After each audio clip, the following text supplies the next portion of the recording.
Hello guys, welcome again to my channel civil engineering and skill. हाजिर होते हैं एक नई वीडियो के साथ। आज की वीडियो में हम डिस्कस करेंगे वाटर ऑब्जर्प्शन ऑफ ब्रिक, यानी कि हमारे पास जो ब्रिक्स की ऑब्जर्प्शन है वो हमारे पास किस तरह फाइंड करती है, उसकी ऑब्जर्प्शन कितनी होनी चाहिए, उसके टाइम रिक्वायर्ड कितना होना चाहिए, सब इस वीडियो में हम आपको बताएंगे। स्टार्ट करते हैं बगैर टाइम वेस्ट करते। सबसे पहले हम ये जानते हैं कि हमारे पास जो ब्रिक की ऑब्जर्प्शन है वो होनी कितनी परसेंट है, जो जनरल स्पेसिफिकेशन हमारे हमें कहती है।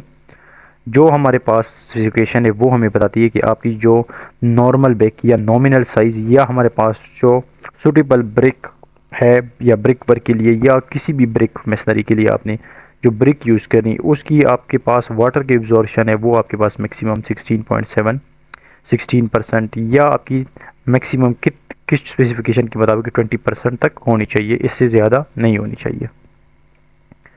तो स्टार्ट करते हैं। अभी हम आते हैं कि हम इसके टेस्ट किस तरह परफॉर्म करते हैं। सबसे पहले जब आपके पास ब्रिक आ जाए साइट पे या आपके पास एक ट्रॉली आ जाए, उसने आपने 5 से 6 डिफरेंट किस्म के डिफरेंट एरिया से आपने ब्रिक्स उठाने हैं। जब आप ब्रिक्स उठा ले तो आपने सबसे पहले क्या करना है, उसका ड्राई वेट करना है। जब आप ब्रिक्स उठाए डायरेक्ट साइड से लेके आए लेबॉर्ट्री में, तो आपने सबसे पहले उसका ड्राई वेट करना है। सबका हमने ड्राई वेट, मैं सबसे पहले आपको एक परफॉर्म करके दिखाता हूँ। एग्जांपल, मैंने एक ब्रिक लिया, उसका मैंने ड्राई वेट कर दिया। उसके बाद मैंने 24 हावर्स के लिए उसको वाटर में रख दिया, वाटर टब में रख दिया। ठीक है, 24 हावर के बाद आप, इसके बाद मैं क्या करूँगा, इसको मैं वाटर से निकाल के उसको मैं एसएसडी वेट में लेके आऊँगा। एसएसडी वेट में लाने का मतलब ये है कि आपने जब उसे पानी उठाया तो आपने टॉवल या किसी भी कपड़े वगैरह क्लॉथ वगैरह से इसको ड्राई करना है। ठीक है, जब आप उसको ड्राई कर ले उसके बाद आप जब वेट कर ले तो उसकी वेट आपके पास ये आ जाएगा। एग्जांपल, मैंने ड्राई वेट लिया 2809.9 केजी या ग्राम में हमारे पास आ गया। उसके बाद आपने एसएसडी वेट इसका कर दिया। एसएसडी वेट करने के बाद आपने जो इसका एसएसडी वेट के डिफ आ जाए कि मतलब इन दोनों के बीच में जो आपका ड्राई वेट है और पानी में रखने के बाद जो वेट है उसका डिफ निकाल दिया, वो हमने कर दिया। ठीक है, अब इससे हमने जब ये माइनस कर दिया, dry weight minus SSD weight हमने करी, तो हमारे पास जो डिफ एक्चुअल वेट आ गया, जो डिफ आ गया इन दोनों के बीच, वो हमारे पास आ गया 4118। ठीक है, अब इसकी मज़ीद हम अगर आगे आगे जाएंगे तो हम अभी क्या करें, इसकी जो हमारे पास परसेंटेज है उसको किस तरह फाइंड करते हैं। परसेंटेज लेने के लिए हम इसको क्या कर लेंगे, जो हमारे पास एक्चुअल वेट आया, जो डिफरेंट आया, उसको हम डिवाइड करेंगे ड्राई वेट पे जो हमारे पास टोटल वेट है और मल्टीप्लाई बाय 100 कर लेंगे। तो हमारे पास इसकी परसेंटेज आ जाएगी कि हमारे पास इसकी ऑब्जर्वेशन वो कितनी परसेंट है।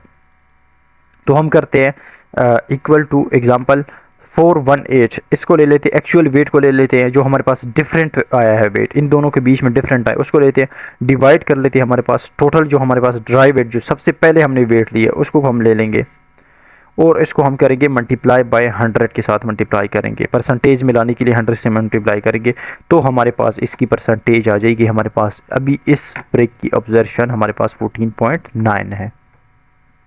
ठीक है, अब हमने एक ब्रिक है, सेम इसी तरह हमने 4 से 5 ब्रिक्स लेनी है, 6 ब्रिक लेनी है, क्योंकि हमें हमने जो मैक्सी अगर हमारे पास एक ट्रॉली आती है तो उससे हमें 4 से 5 डिफरेंट जगहों से ब्रेक्स उठानी है, एक साइड से नहीं उठानी। ठीक है, इसके बाद सेम प्रोसीजर है। मैंने क्या किया, एक और ब्रिक लिए, उसके बाद ड्राई वेट लिया उसका, फिर एसएसडी वेट किया, 24 हावर में रखने के बाद, पानी में रखने के बाद उसको मैंने एसएसडी फॉर्म में लेके आया। ठीक है, इसका डिफरेंट फाइंड कर दिया, इसमें जो डिफरेंट आ रहा है, अब मैंने वो फार्मूला पुट किया। फार्मूला क्या है इसका, actual weight divided by total weight, मतलब फर्स्ट वेट जो हमने ड्राई वेट लिया है मल्टीप्लाई बाय 100 कर दिया, तो हमारे पास इसकी परसेंटेज आ गई। ठीक है, कि हमारे पास कितनी परसेंट इसकी ऑब्जर्वेशन है। तो हम सेम इसी तरह जितनी भी ब्रिक्स है उसका परफॉर्म करना है। ठीक है, अब 5 ब्रिक्स का टेस्ट आपने परफॉर्म कर लिया, अब हम इसका एवरेज लेंगे। अब 5 हमने ले लिया, अब हमारे पास आप देख सकते हैं हमारे पास डिफरेंट आए हैं, सबकी वैल्यू डिफरेंट आई, कोई 15% है, कोई 15.3, कोई 12.8 है।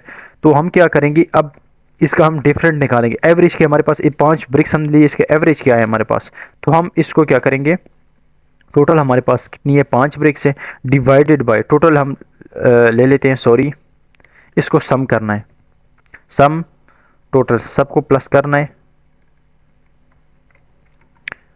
सॉरी फॉर मोडी में मिस्टेक, दिस इक्वल, तो हमारे पास ये टोटल आ गया। ठीक है, अब हम इसको क्या करेंगे, डिवाइडेड बाय कितनी है, 5 है हमारे पास। एवरेज किस तरह फाइंड करते हैं, हमारे पास फर्स्ट हमारे पास 5 है तो सबको प्लस करके इसको डिवाइड करेंगे, टोटल पे अगर 5 है तो 5 पे डिवाइडेड बाय 5, तो हमारे पास 14.4 इसका एवरेज आ गया।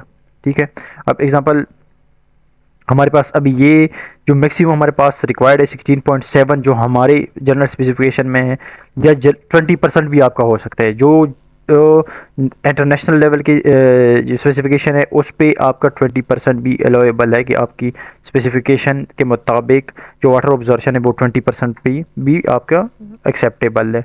तो 14.4 हमारे पास इसका एवरेज आया, तो इसका मतलब है कि ये जो ब्रेक हम यूज़ कर रहे हैं ये हमारे पास वर्किंग के लिए सूटेबल है। वाटर ऑब्जर्वेशन और ब्रेक के रिलेटेड किस किस्म के भी क्वेश्चन हो तो आप कमेंट सेक्शन में पूछ सकते हैं। Thank you.